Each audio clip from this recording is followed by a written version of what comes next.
When I was a teenager living in the little suburban town of Temecula, California, for a long time I was bored with my hometown. I thought my hometown didn't have any of its own culture, folklore, legends.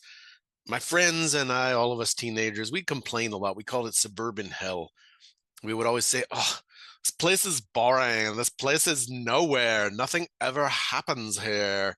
We thought it was all just cookie cutter suburban houses and tract homes and strip malls with chain restaurants like Applebee's.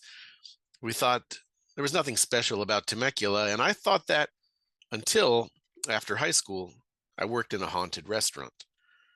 And when I heard some of the creepiest local ghost stories about this restaurant, connecting back to the Old West history of Temecula and stories of terrifying poltergeist phenomena happening in that restaurant, that was when I stopped saying that Temecula was just nowhere and nothing happened there. And from that, I learned that not just Temecula, but any place has its own rich folklore and legends. And I can guarantee you that wherever you live, no matter if it's a huge metropolis, suburban neighborhood, a tiny town out in the middle of nowhere, I can guarantee that your hometown has its own ghost stories, legends, and folklore as well. So in this article, I'm going to tell you how to collect that.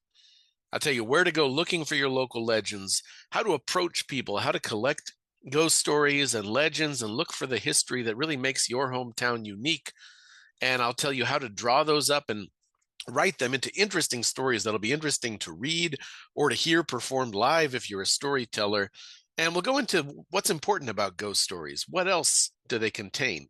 What kinds of transcendental truths can ghost stories reveal about the people who tell them?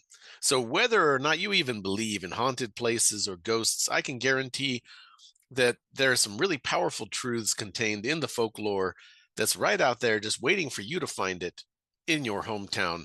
Check out the article. I'm David Schmidt.